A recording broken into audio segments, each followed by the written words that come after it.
Everyone, this is Jordan from Rapido Trains Inc. It's November 2024. I'm in my very professional non-Rapido outfit today, and we have a new release this month. This is the Pennsylvania Railroad wooden X23 boxcars and some sort of Pacific Fruit Growers Express. Hold on. Who are Excuse you? me. Nice effort, Jordan, but I'm going to take over here. They brought me up from the States specifically to handle this.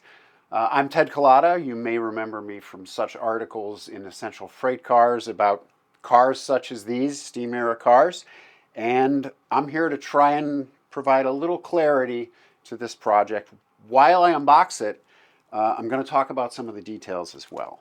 The Pennsylvania Railroad, early in the 20th century, standardized on several freight car designs, including cars that were boxcars, stock cars, automobile cars, and refrigerator cars that all used this common design.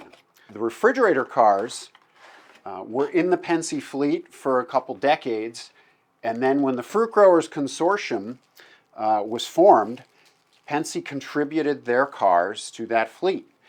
And they ended up being some of the most unusual cars in the Fruit Growers fleet because of their single sheath construction with the truss rod members that were visible on the sides and the fish belly underframe. They ended up being iconic cars in the early part of the Fruit Growers fleet, including some of the National Car Company meat reefers, Fruit Growers cars like the one you see here, as well as some really cool cars like the Matthias and Dry Ice cars that had silver sides and ran well into the 50s in that service.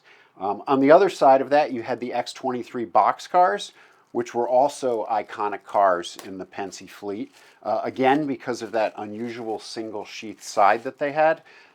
If you're familiar with single sheath cars, most of them had truss members that ran in one direction, either in a Houch configuration or a Pratt truss. The Pennsy cars actually ran in both directions, creating a really unusual side pattern on them. Again, features fully replicates the amazing underframe that was used across all of these designs. Very durable fish belly center sills. We have the doors that they used on these cars, including the various versions as they were upgraded over time. The original roof, the upgraded roofs that they used, and as well, we've done an excellent job at creating the colors that were on these, including both the early Pennsy oxide color as well as the later version that was a slightly darker shade.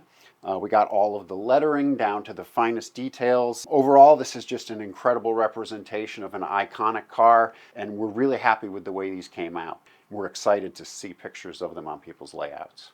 While I'm here, I thought it would also be good to talk about some other things that we're working on. We have a new run of the USRA double sheath boxcars, including some different schemes than we've done before. For a little background on those, during World War I, the railroads were nationalized as part of the USRA, which is the United States Railroad Administration. And what the outcome or offshoot of that in the world of freight cars was that there were several standard designs that were manufactured during the period and then allocated to the railroads according to needs based upon quantity of cars they required and where they fit into the war effort. Some of the names you'll see from us are like Great Northern with the side-facing goat.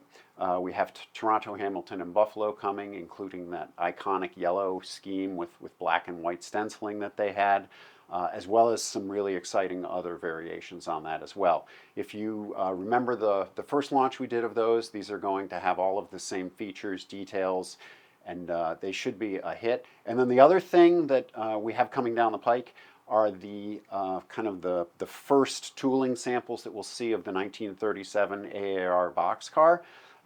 That is, if you're looking at a prototype boxcar that is iconic, that is probably the one that most people think of.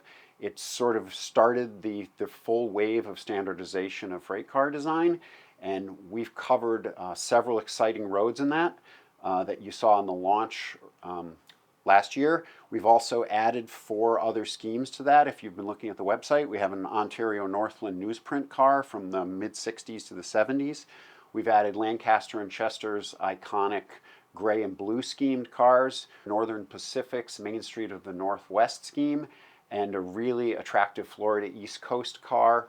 And one thing we're also going to be doing with those that I think should be pretty exciting for a lot of modelers is we'll also be adding some undecorated kits in the near future for that. That will include for each of the two, what we're calling the US variations, the 4.5 square corner dreadnought end and the 4.5 round corner dreadnought end. We'll include all of the various roof parts for those. We'll include different trucks, including a National B1 truck that we're tooling for these. We're going to add the various doors, various handbrakes, and we've added a large number of handbrakes to this project. So if you're someone who likes to roll your own, having all of those parts in your arsenal should prove to be really exciting. And just to reiterate, we announced it with some of the features. For instance, the square corners on these cars will be actually true square corners. There won't be funny draft angles on them. We'll have the right number of stringers on the underframe, the right trucks with the right cars. These should be a real hit. There were more of these produced than any other standard boxcar design in history, and pretty much anyone who's modeling from the late 30s all the way into the late 70s, and in some cases beyond, has need for these. They were that numerous and that iconic, and it's something that over time we're going to just keep adding more and more schemes. So, pay attention. And this launch will beget another and another. We're really, really excited about this because it's a car that deserves the kind of attention and detail that we can put into that project. Thanks for joining me in my first official Rapido video. I look forward to many more of them, and if you stay tuned, you might catch one in the near future that is a Bill and Ted's Excellent Adventure. So I look forward to sharing more details like that in the future. Whoa. Hello. I'm the tall, bald guy with glasses. No, I'm the tall, bald guy with glasses.